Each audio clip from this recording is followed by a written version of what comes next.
Welcome everyone, and thank you for joining us today. This webinar and the slides will be available on our website shortly after we finish. We will have time for a short Q&A at the end of the presentation. Please enter your questions in the questions panel of your GoToWebinar window. Now I'll pass it over to our presenters, Karthik Krishnaswamy, Director of Product Marketing at NGINX, and Keith Casey, API Problem Solver at Okta. Thank you, Marco. Good morning, good afternoon, everyone. This is Karthik Krishnaswamy. I head product marketing at NGINX. I have with me Keith as well, and we are very excited to talk to you guys about achieving comprehensive API security with NGINX and Okta. Let me start off with a very brief overview of what NGINX does.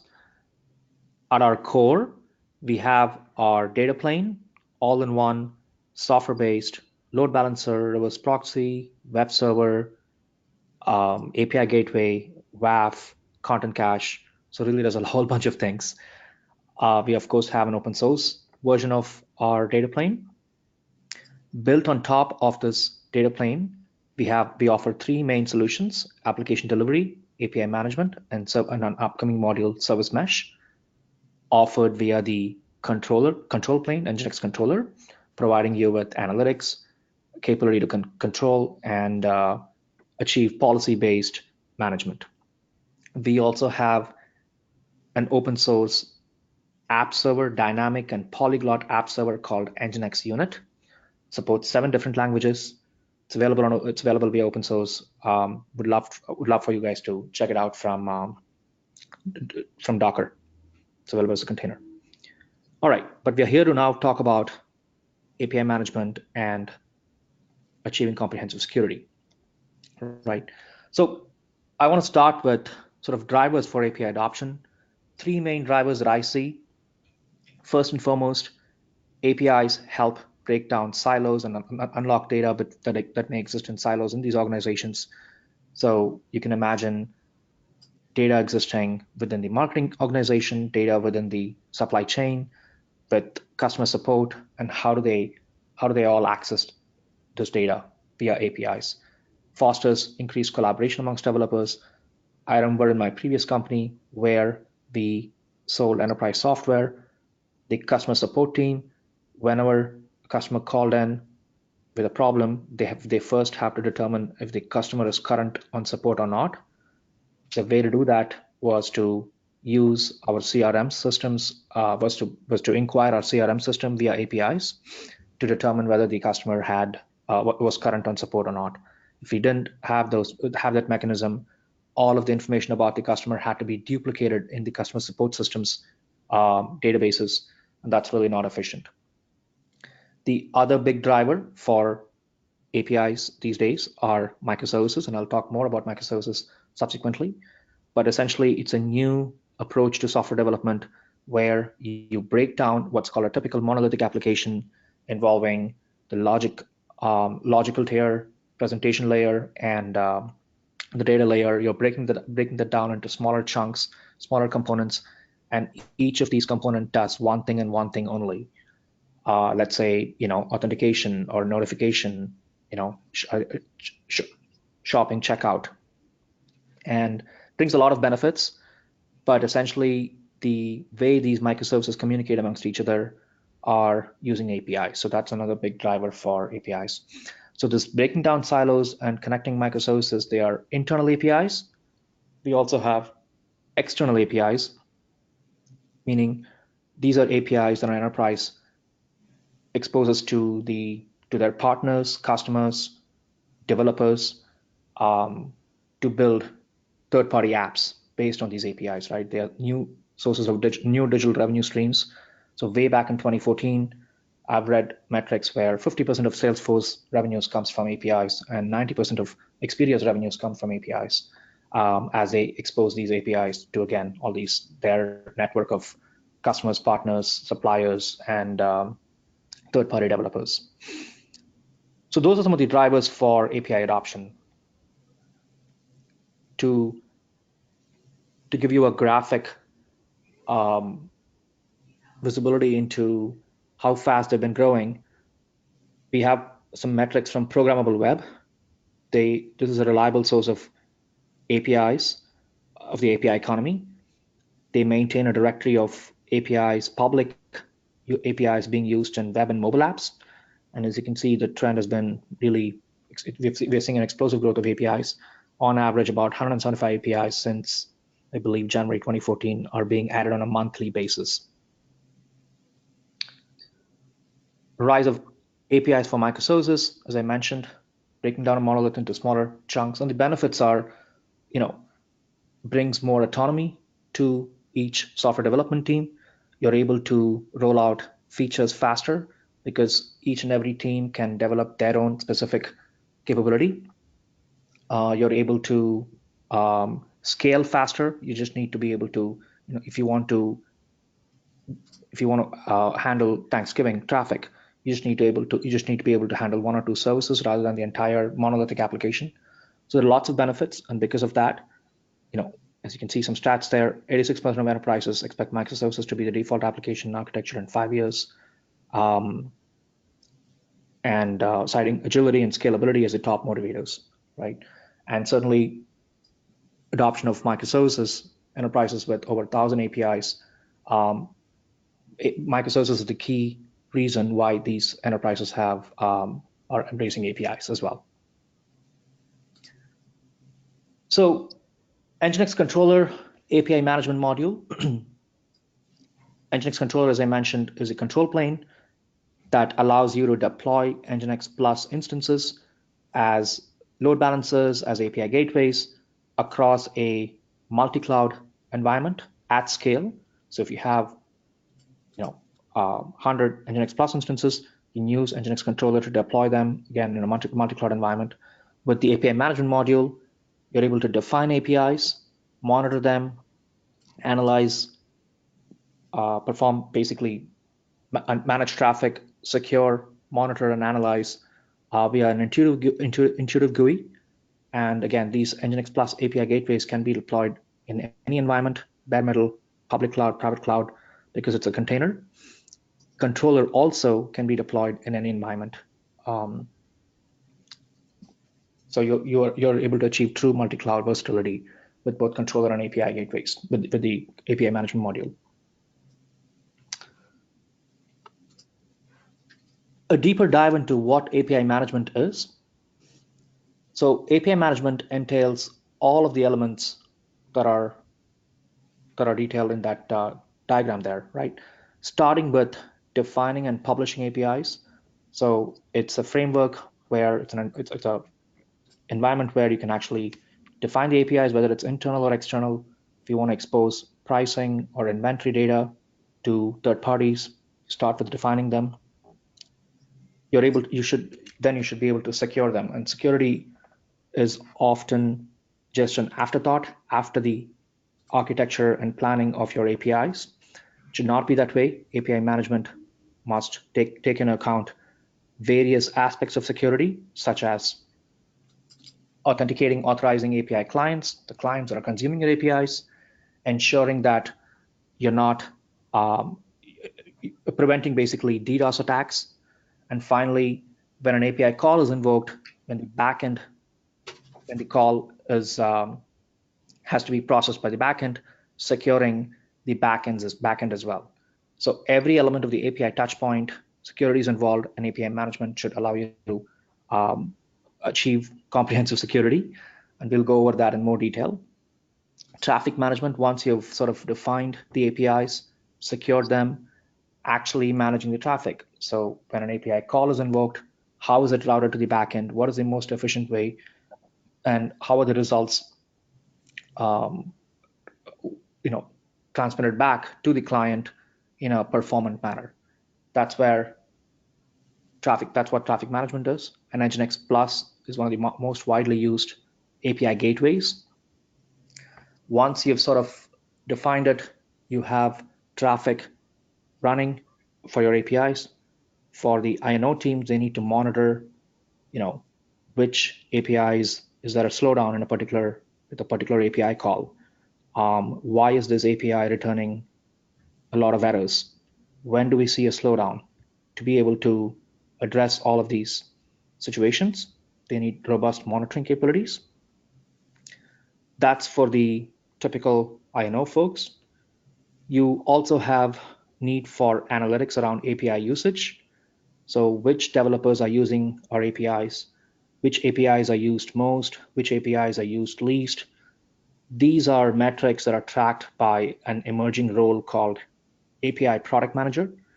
This is an emerging role. Many slowly enterprises are beginning to employ folks with this title, and their sole purpose is to ensure that whatever APIs are are published by an enterprise, they meet the requirements of the customers, of the API clients, and they generate business value for the enterprise that's actually publishing the APIs, right? If you have a lot of APIs that nobody uses, then it really doesn't matter. Essentially, treating API as a product and making sure that there is it again meets the requirements of the customers and generates business value. That's where analytics comes in. And finally, the API management also entails a developer portal. As you have all these APIs, you need a frictionless mechanism for your API consumers, for third-party developers to consume these, whether it's sample code, robust documentation, first and foremost, even before all that, just a catalog of all your APIs that can be easily discovered, right? You first need to be able to publish all that. So that's where developer portal comes in. So API management sort of entails all of these elements. And, our NGINX API management can, with NGINX API management, you can define, secure, manage traffic, do a whole bunch of monitoring, which will cover all that in our demo. And analytics and developer portal are in our roadmap. I kind of mentioned that NGINX is an open source. Many of you probably already know that. We're a web server, 400 million websites use us as a web server. Because of the open source aspect, a whole bunch of API management solutions use us as the gateway as well, right? So we are probably the most deployed gateway. As you can see, all of these other vendors also use us as an API gateway. Why is that the case? Very highly performant, and I'll go over our architecture in a subsequent slide, but I just wanted to sort of point this out. So let's talk about our architecture, right? So you have all these APIs. A traditional API management solution, you have the data plane, that's the API gateway that routes all the calls, and then you have the control plane that manages and monitors all the APIs, right? When a request comes in, this request has to go through the control plane that entails a database, some scripts. In many other with many other API management solutions, there are messaging servers. There are a whole bunch of other components to essentially perform a whole bunch of functions. So when a call comes in, how do you route that call? Content-based routing, rate limiting, throttling, fine-grained access control. Does this particular API if somebody that does not have relevant privileges and permissions, can they access pricing data, right? So all of that is managed using has to go through the control plane and the data plane, which entails potentially a database lookup for every call, right? With our solution, that is not the case. So we've decoupled the control plane and data plane, wherein when a request comes in, it's managed entirely by the data plane. So as I mentioned, aspects like features like rate limiting, request routing, all of that is handled in memory by NGINX. So for every API call, you don't need to, there's no additional overhead needed to be able to process that call, unlike other traditional API management solutions, right? So that really delivers very high performance with our API management approach. So what makes it special is, very high performance because of this decoupled control plane and data plane approach. Same high performance whether it's north-south traffic or east-west traffic. So north-south is, Uber invoking Google calls to Google Google for the traffic APIs. that's sort of north-south. Uber is outside Google's data center, and east-west is if there's a whole bunch of microservices, all the traffic is within your data center, just the microservices communicating amongst themselves. So you're able, with NGINX, you're able to get high performance regardless of where the API gateway is deployed. Many of these other solutions, they also have an additional component called micro gateway. These solutions were basically designed for the era of north-south traffic 5-6 years back. They're a product of their time. So, when they were really not containers and east-west traffic at the time when they were launched, right? So now they have to accommodate east-west traffic. They've introduced another component called micro gateways. With NGINX, you don't need a micro gateway because there's only one gateway. It can be used in, again, it can be deployed anywhere, right? NGINX is also extremely lightweight. We are less than 2 MB in size. We can fit into a floppy for folks who do remember what a floppy is. The data plane can easily be, again, deployed in a floppy. So it's, especially in the context of microservices, the component itself, the microservice itself is lightweight. That's why it's micro. You can't have a gateway that has a large footprint to manage the traffic between the microservices.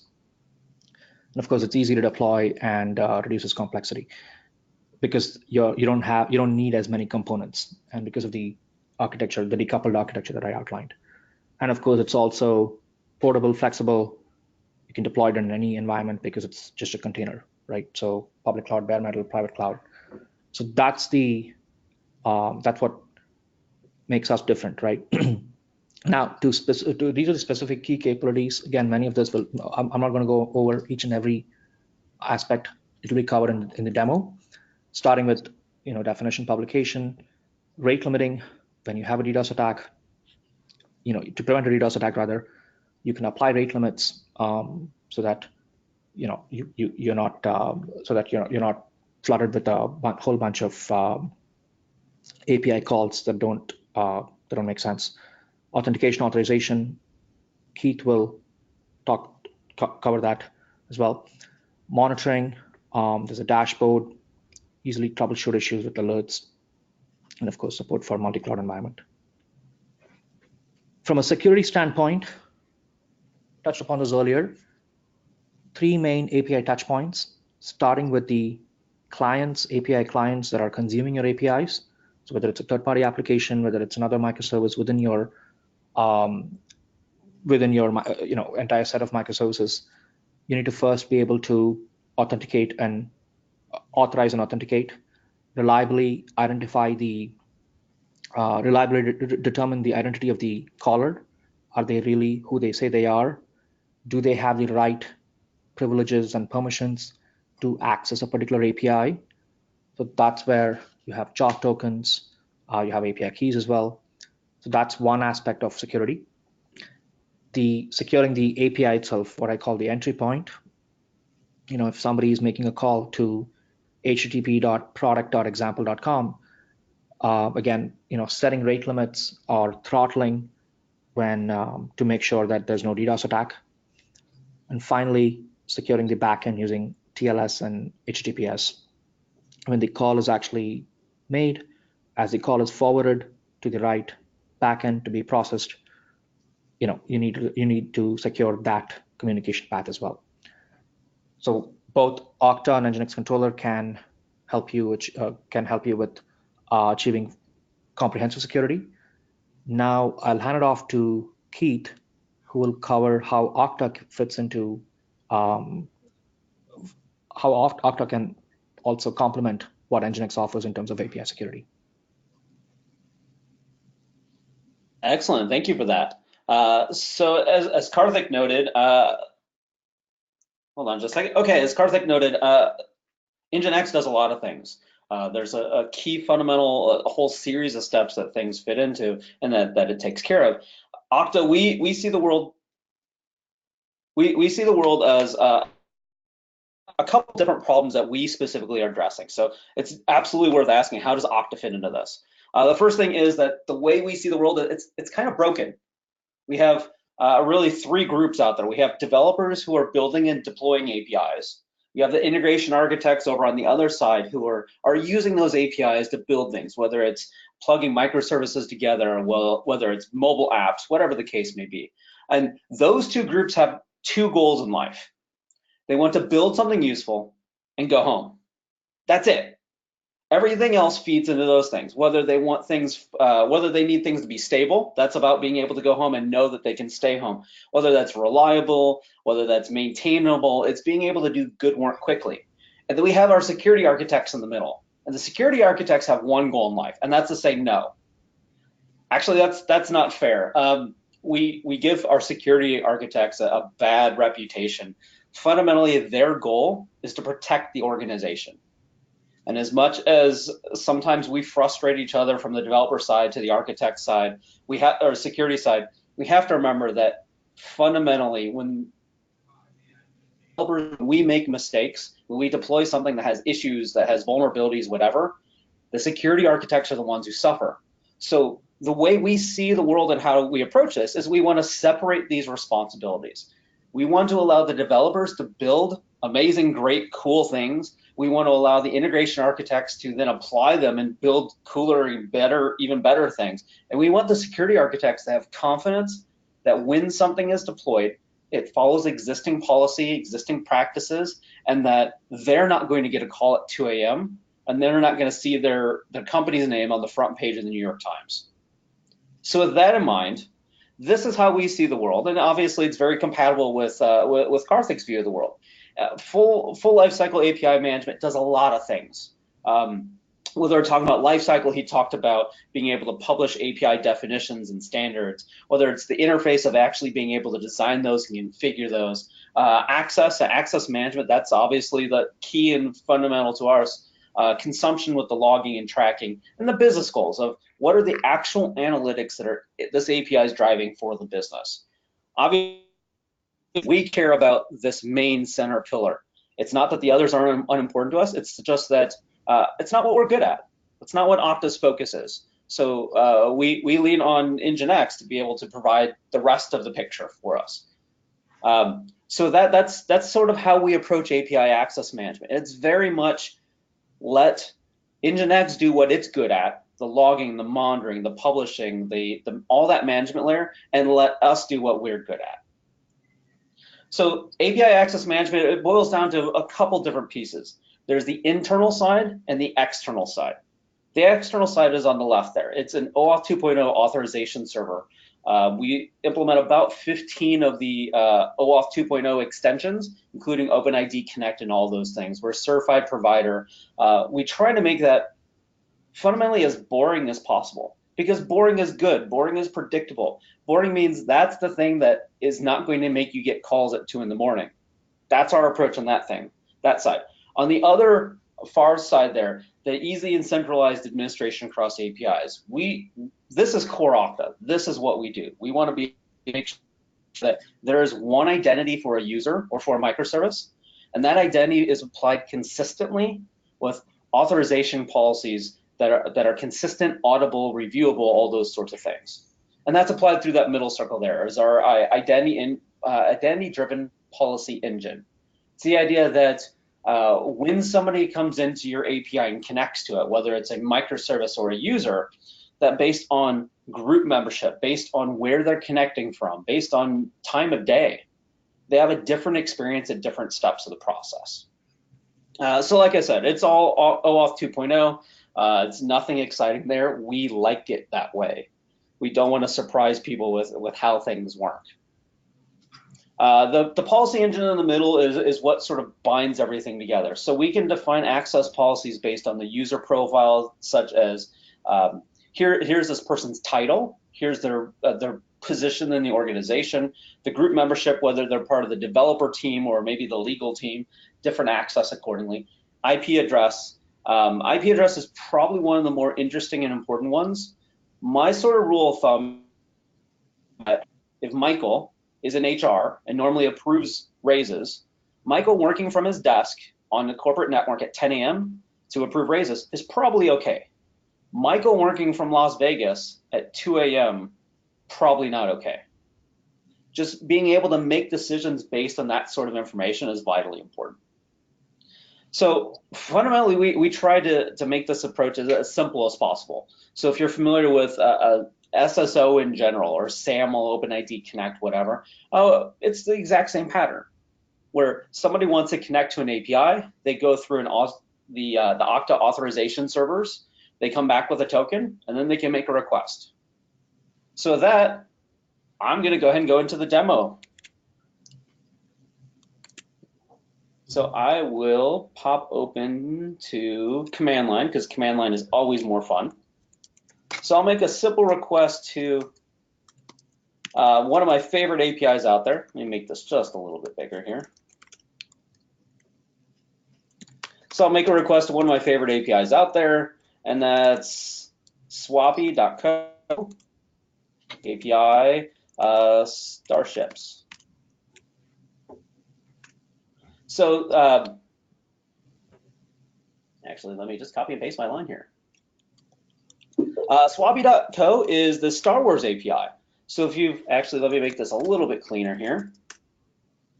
So if you're familiar with the saga of Star Wars, this is a database of characters, of vehicles, of everything like that. So we can go ahead and we can look at individual characters. We can look at starships. And we can pull all kinds of interesting information about these. So it's a very simple API. As you can see, there's not a lot going on here. We made a simple curl request. We could do the exact same thing in Postman without any effort. And it's just very, very boring. In fact, it's very insecure. We haven't validated anything about this user, what they're doing, what they're trying to do, anything like that. So with that, let's go ahead and pop over to Okta. So in Okta, we have two concepts. One is the external OAuth client. So we configure that, excuse me, we can figure that over here, where we have a simple OAuth client. And this is an OAuth OpenID Connect user flow. You've got a client ID and client secret, if you're familiar with that. It supports microservices out of the box, mobile apps, authorization code with PKC, all those different things. If you're not familiar with those terms, they're very useful to know as you're designing and building microservices or applications in general using OAuth. So that's the external side. On the internal side, we configure our authorization server. So in this case, I have a simple authorization server. We can configure a number of custom scopes. So in this case, I have, there's these handful that are there by default, and I've also designed an API read scope. And then we can go ahead and we can set access policies. And this is where we set things like allow connections from this network, don't allow connections from that network. We can set time of day. We can set policies based on if you're a member of this group, you're allowed to request this access, otherwise you can't. So it's pretty straightforward and simple. All this is available by API also, but user interface is just nice and quick and easy and way better for a demo.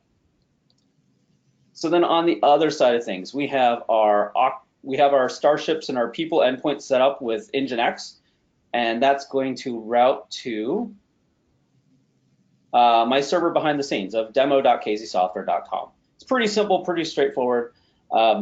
Where it starts to get interesting, so we can go in here.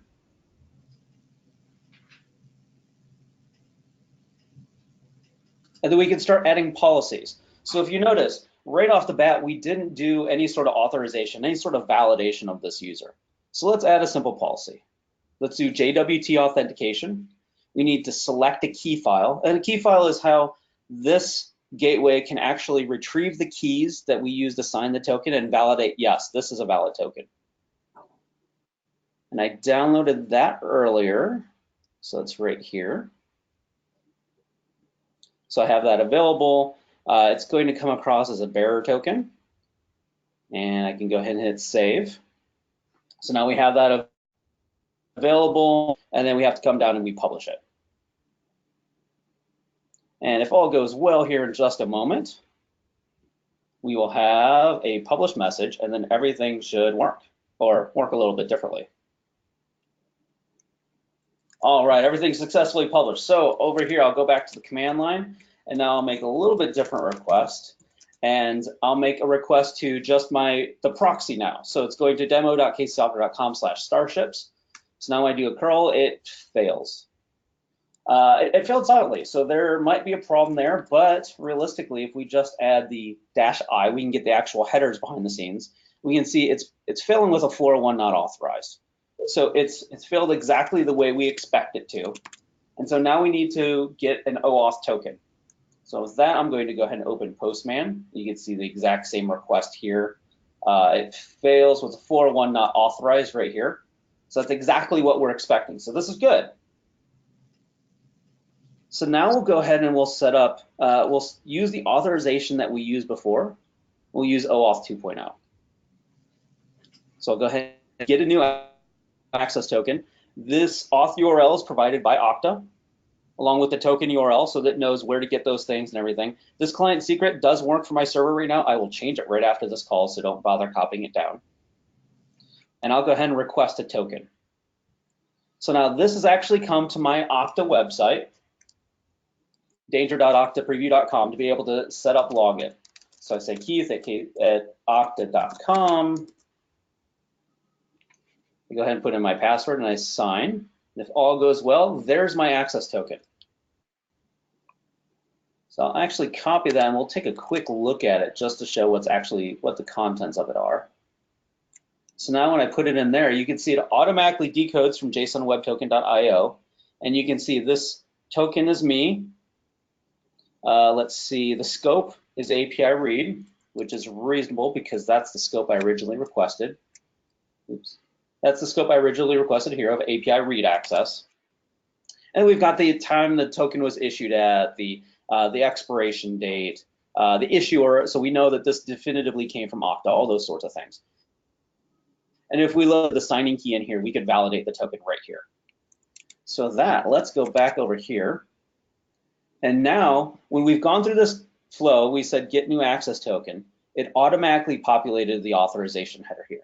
So now, if everything works, to hit request, there we go. And there's the list of starships that we had available.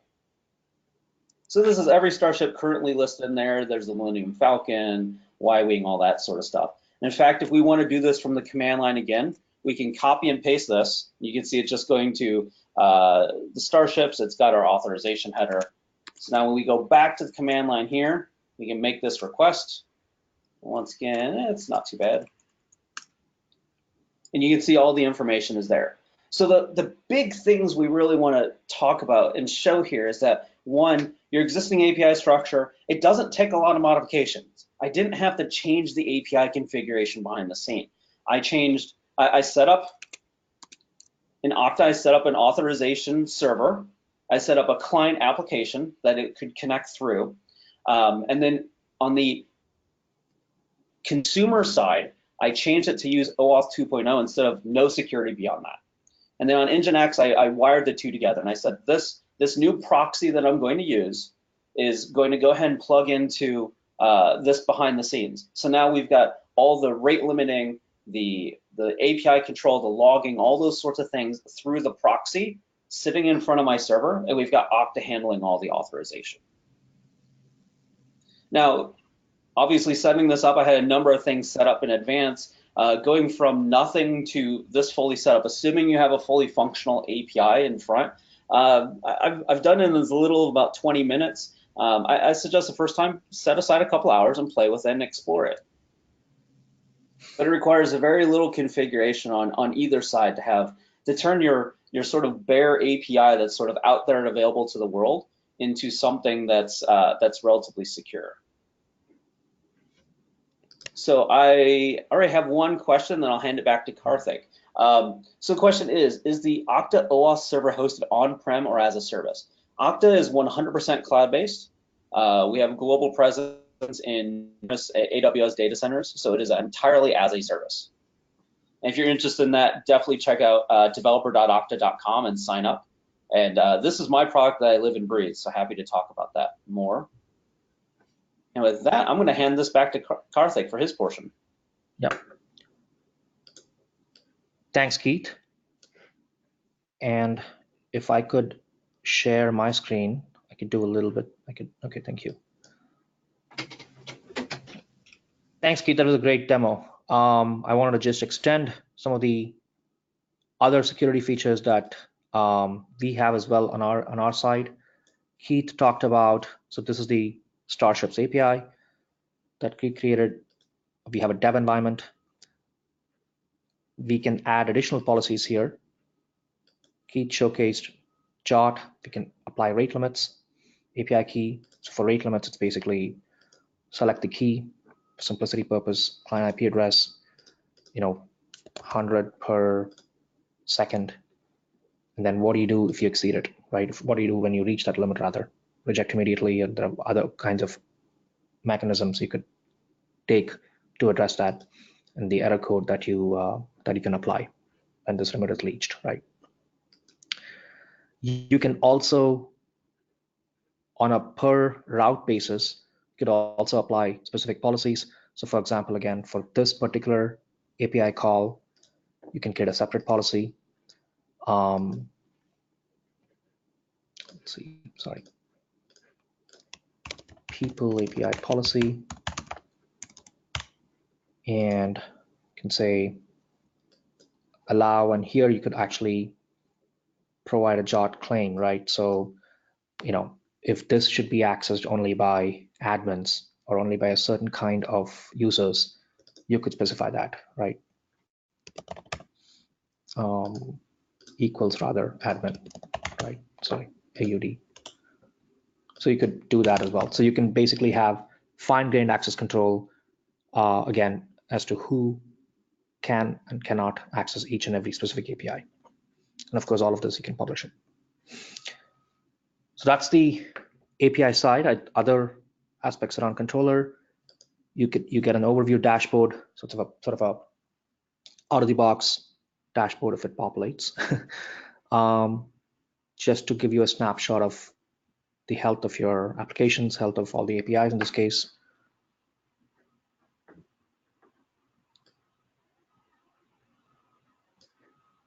All right, the demo gods are acting up. If that doesn't populate, I'm gonna try graphs or dashboards. Trust me, I did play with it an hour back and it did work. So there's some problem going on, but here we have a visibility into 200 metrics, like what you see, basic metrics around operational health, current connections per second, and you can easily switch the time frame. We go back up to a week to again determine system health and the gateway health. This is the gateway.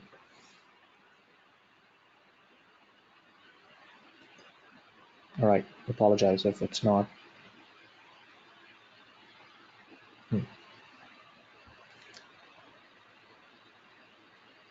All right, as this is coming up, the only other thing I want to say is we can also, if you want to create your own dashboard, you can do that as well. It's an empty blank canvas.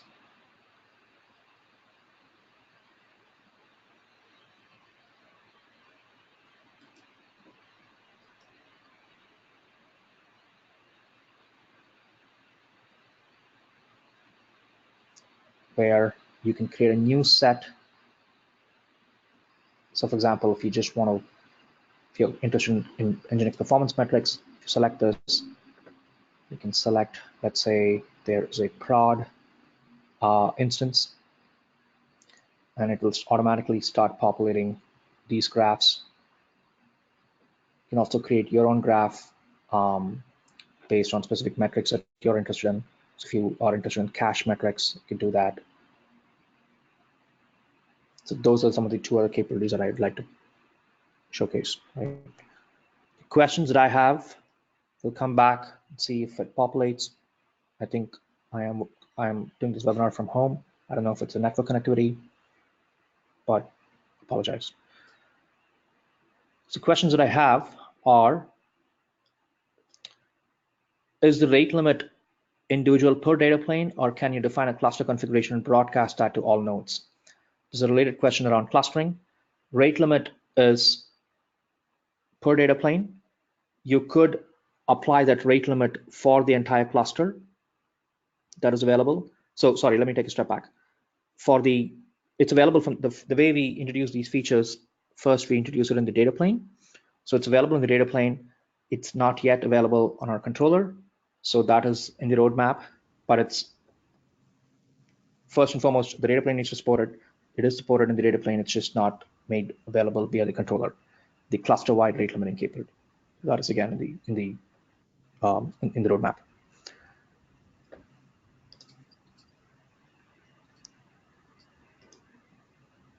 The next question I have: do you have a cloud version of API management, or is it on-premise version? So it is on-premise. So it's a container basically. You can deploy it on any environment you want, but we don't have a SaaS version of controller yet.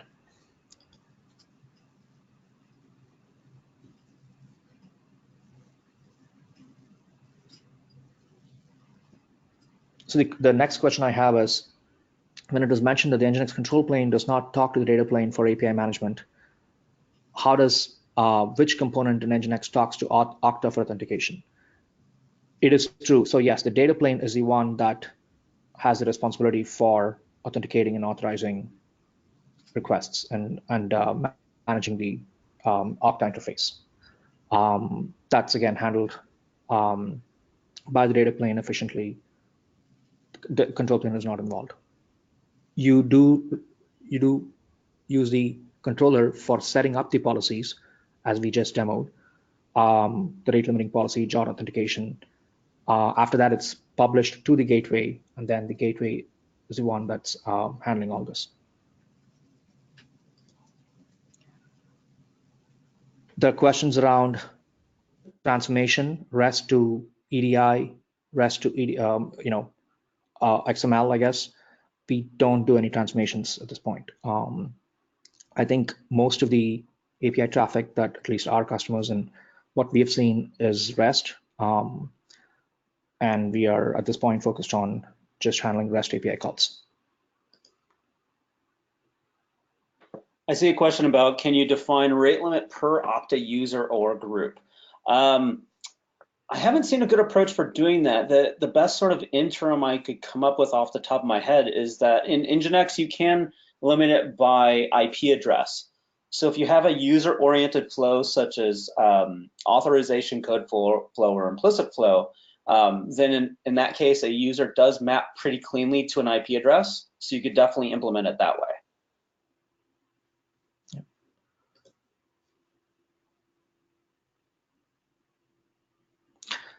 I have another question wherein, how does the architecture change if this were to be deployed in a Kubernetes cluster where ingress controller is an NGINX server? So NGINX is one of the most widely used ingress controllers in Kubernetes that basically gets traffic into your pods. So depending on where you install this API management, whether it's within Kubernetes, so you would still need the ingress controller to get traffic into your Kubernetes pod, and then have NGINX controller API management for API management within Kubernetes, right? So you would need both, is my point. Controller first, ingress controller, NGINX, what we call KIC, Kubernetes ingress controller, and behind that is the NGINX controller for API management.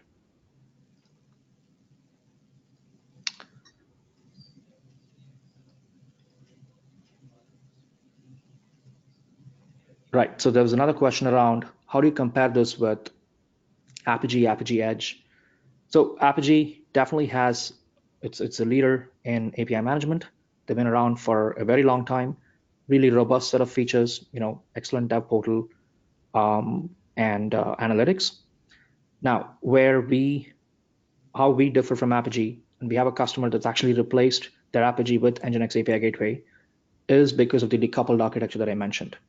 Apigee provides rich features, but also you have to have literally 5 or 6 different components, from a message queue to multiple databases, to be able to do all these functions that I mentioned: rate limiting, throttling, request routing, load balancing, etc.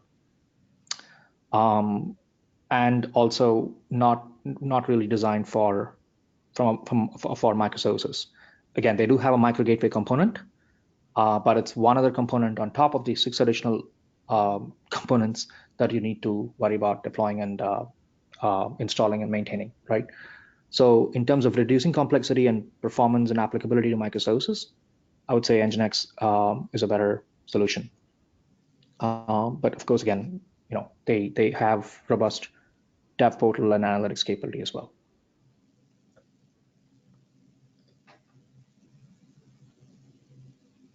Does the NGINX controller support gRPC? That's another question. Yes, it does support gRPC. So I would say those are the questions that I think now we have covered everything basically between Keith. I don't know if you have any other questions that you want to talk about. No, I think I'm good at the moment. Thank you. Okay.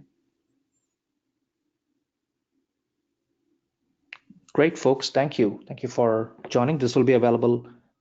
Both the recording and the slides will be available for download via SlideShare, actually. So